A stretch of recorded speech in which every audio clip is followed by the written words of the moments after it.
Salam kebajikan.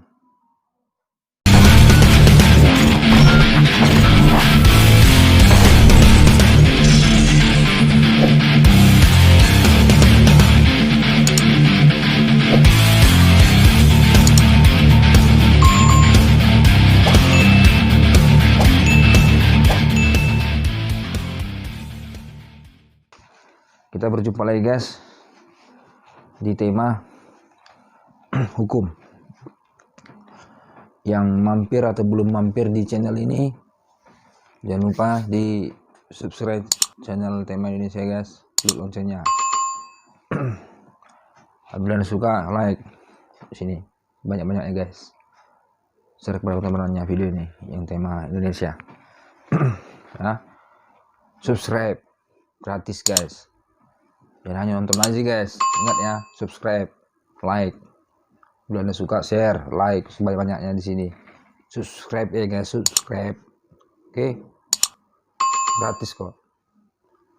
Jadi kita simak. Kita mau belajar hukum tentang informasi hukum. Di sini tentang mengenai tidak membayar utang piutang guys. Kita bahas tentang utang piutang. Di sini one prestasi atau penipuan. Nah, kita jelaskan seluruhnya guys, jalur-jalurnya, pasal-pasalnya. Nah, sebelum kita memulai video ini, di sini subscribe guys ya, subscribe gratis. Klik loncengnya.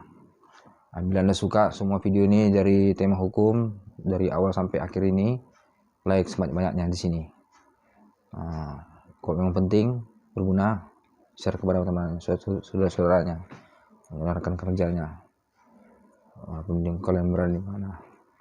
Oke, jangan tunggu berapa lama lagi guys, kita lanjut videonya guys ya. Oke, subscribe gratis 1 2 3 4 5 6 5 7 10. Nah, subscribe gratis di sini.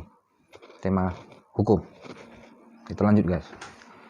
Temanya adalah tidak membayar utang piutang guys. Nah, di sini deliknya once prestasi atau penipuan. Kita bahas guys ya. Sebagai makhluk sosial, pada dasarnya manusia tidak dapat hidup sendiri. Iya, memang tidak dapat hidup sendiri. Ada keluarga, ada rumah tangga. Manusia selalu hidup bersama manusia lain dan kehidupan bermasyarakat. Setiap orang saling membutuhkan satu sama lain. Hal ini termasuk dalam persoalan kebutuhan hidup, yaitu ekonomi, money, duit. Saat seseorang membutuhkan sesuatu bantuan dari orang lain dan harus meminjam kepada orang lain, bisa disebut dengan pinjam meminjam guys, ataupun suatu kerjasama timbal balik, atau juga kondisi lain yang menimbulkan utang piutang sehingga terjadi hubungan hukum. Nah, di mana ada masyarakat, di situ ada hukum. Ya memang betul, di mana masyarakat, di situ ada hukum. Ya, salah bicara juga kena sanksi hukum. Ungkapan yang demikian ini memang benarlah nyata, karena setiap kelompok masyarakat di mana seseorang berinteraksi dengan orang lain, maka kemudian akan timbul hubungan hukum yang diatur. Persoalannya ya guys tentang pinjam meminjam. Di sini persoalan pinjam meminjam dan utang piutang sudah menjadi bagian yang lumrah dalam kehidupan manusia.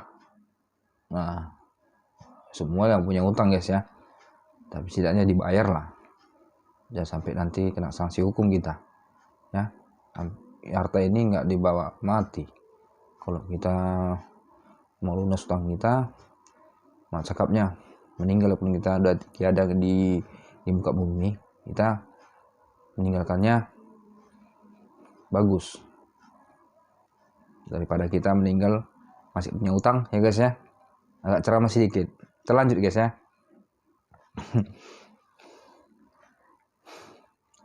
Nah, dari utang piutang kemudian menjadi masalah baru jika yang berhutang lambat dan membayar hutang, tidak mampu membayar hutang, tidak menepati janji, ataupun memang sengaja tidak mau membayar hutangnya, ya. Konsekuensinya adalah orang yang berpiutang akan dirugikan apabila orang yang berhutang tidak membayar hutangnya. Dan dari segi hukum, perikatan disebut dengan once prestasi. Adalah hukumnya perdata. Orang yang memberi utang atau orang yang berpiutang disebut debitur. Salah guys. Berpiutang disebut kreditur. Sorry. Dan orang yang berhutang disebut debitur guys. Apabila orang yang berhutang atau debitur tidak menepati janjinya untuk membayar utang, maka hal tersebut bisa dinamakan once prestasi.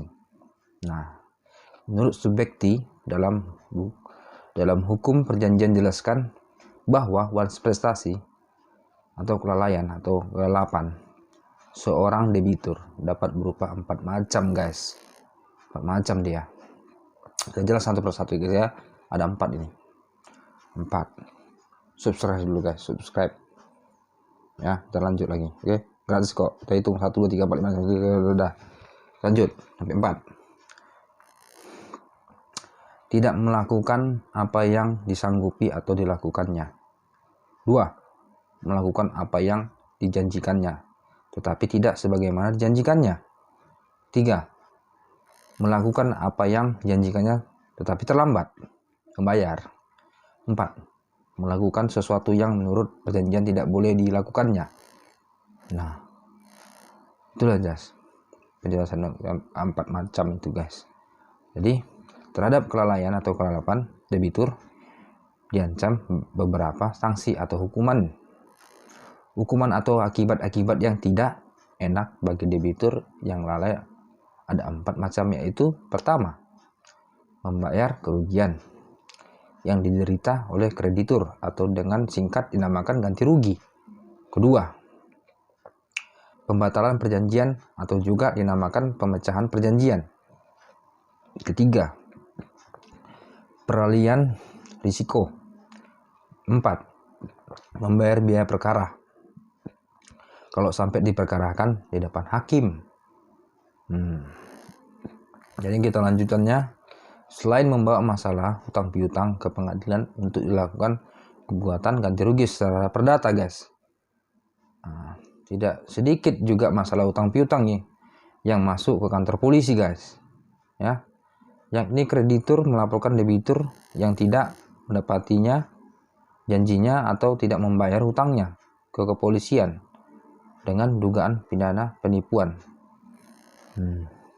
Masalah tersebut masuk dalam ranah hukum pidana, yakni penipuan apabila terdapat perbuatan dengan niat jahat yang memenuhi unsur-unsur pasal 378 Kitab Undang-Undang Hukum Pidana KUHP. Kita jelaskan ya, pasal 378 KUHP. Barang siapa dengan maksud untuk menguntungkan diri sendiri atau orang lain dengan melawan hukum, dengan memakai nama palsu atau martabat palsu, dengan tipu muslihat ataupun dengan rangkaian kebohongan, menggerakkan orang lain untuk menyerahkan suatu benda kepadanya atau supaya memberi hutang maupun menghapuskan piutang, diancam karena penipuan dengan pidana penjara paling lama 4 tahun guys. Itu di pasal itu guys, 378 KUHP, 4 tahun penjaranya. Terlanjut guys, jika dikonstruksikan syarat dan akibat hukum dari pasal tersebut adalah sebagai berikut. Kita jelaskan guys. Oke, akibat hakim HH pidana penjara paling lama 4 tahun. Syaratnya, syarat 1 S1, orang tersebut dengan sengaja untuk menguntungkan diri sendiri atau orang lain dengan melawan hukum. Syarat 2A S2A dengan memakai nama palsu. Syarat 2B, S2B dengan martabat palsu. Syarat 2C, S2C dengan tipu muslihat. Syarat 2D, S2D dengan rangkaian kebohongan. Syarat 3, S3 menggerakkan orang lain. Syarat 4A, S4A untuk menyerahkan sesuatu benda kepadanya. Syarat 4B, S4B supaya memberi utang. Syarat 4C, S4C supaya menghapus piutang.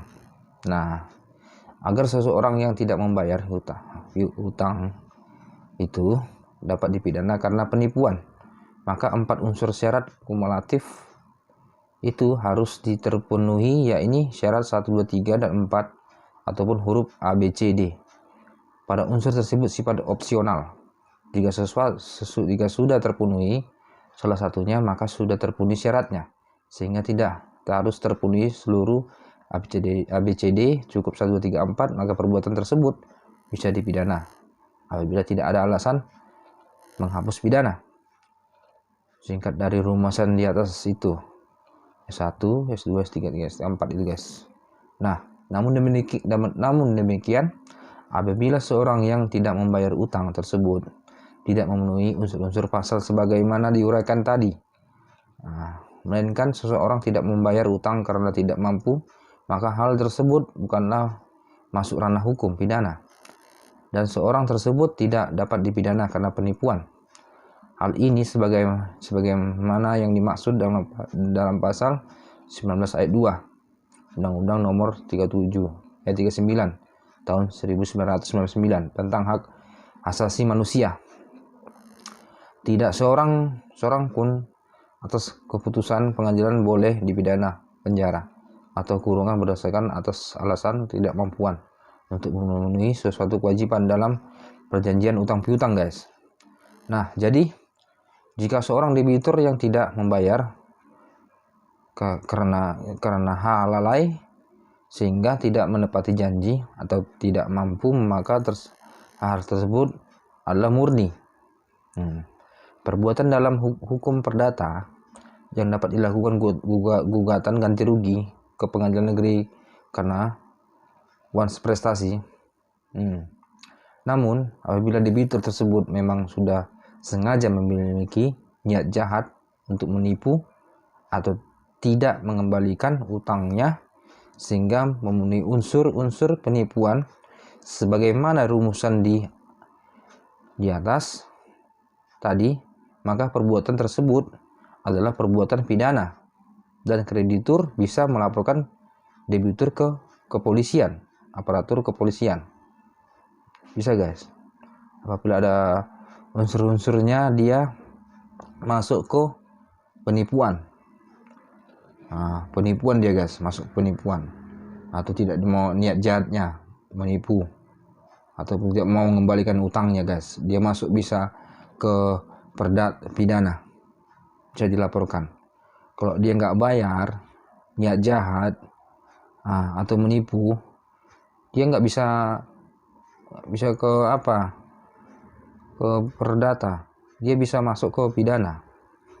Bisa dilaporkan kalau ada unsur-unsur penipuan atau niat jahat atau nggak mau bayar, bisa dilaporkan, yaitu masuk ke hukum pidana. Bisa, guys. Jadi kalau Anda yang mau ngasih utang kepada teman ataupun saudara ataupun yang lain itu, memang itu kalau ada niat bayar dia nggak bisa dilaporkan. Tapi kalau dia ada unsur niat jahat atau menipu ataupun niat jahatnya ataupun nggak mau bayar utang, dia bisa dilaporkan ke kepolisian, aparatur kepolisian. Dia masuk ke ranah pidana, bukan perdata. Itu ya, guys, ya, garis bawahi, guys. Kita lanjut, guys, ya. Dimasukkan agar masyarakat bisa mengerti konsekuensinya dalam perbuatan pinjam meminjam, sehingga apabila terjadi sesuatu masalah, pihak yang dirugikan dapat mengambil langkah hukum yang tepat setelah menganalisanya, guys, semua, guys. dan tidak langsung membawanya ke ranah pidana dengan melaporkan kepolisian sebagai tindak pidana penipuan, guys. Itu guys, tentang utang piutang. Itulah guys, dengan penjelasan utang piutang masuk ke once prestasi atau ke penipuan.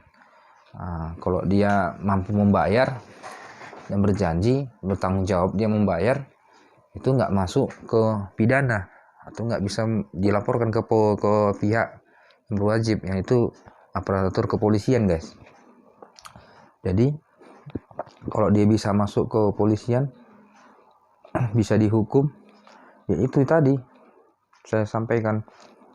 Itu kalau dia penipuan.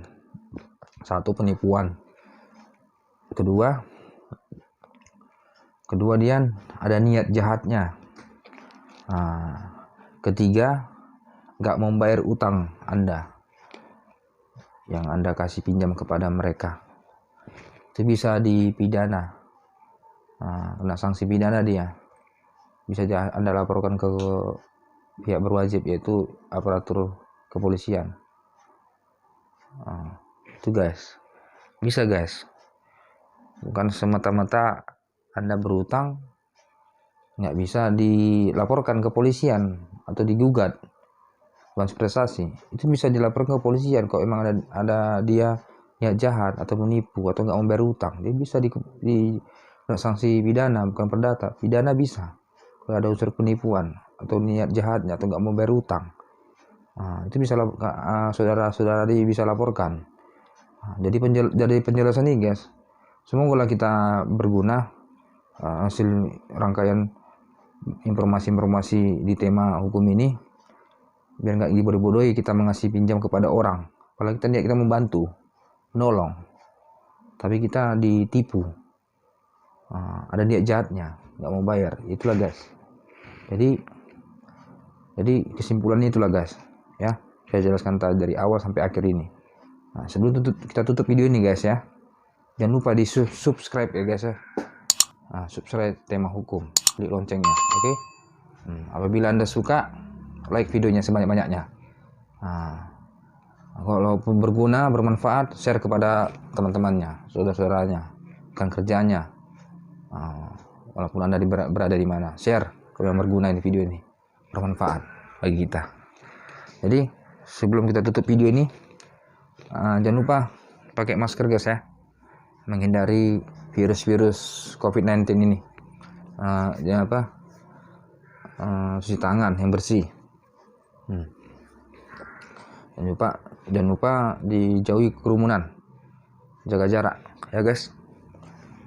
Semoga nonton video ini saudara-saudari bisa diberi kesehatan, panjang umur, murah rezeki, sehat selalu keluarga dimanapun saudara-saudari berada. Jadi sampai sini video kita. Mudah-mudahan saya bisa menampilkan informasi dan kita belajar hukum. Dukung terus channel ini tema hukum, biar kita lebih rajin lagi ngupload video-video yang kita mengenai tentang hukum dan dijauhi dari sanksi pidana ataupun perdata. Kita belajar di sini dan juga mengetahui informasi. Apabila saya ada kurang berbicara atau ada salah kata-kata, mohon maaf, minta izin guys ya, yang menonton ataupun yang baru sekarang mampir di channel saya di tema hukum. Kita belajar sini dan mengetahui informasi, oke guys. Jadi kita tutup video ini. Jangan lupa di subscribe channel ini guys, like di sini guys sebanyak-banyaknya, share kepada temannya, subscribe sebanyak-banyaknya guys, oke? Klik loncengnya. Jadi kita tutup video ini, sampai ketemu video selanjutnya, oke? Bye.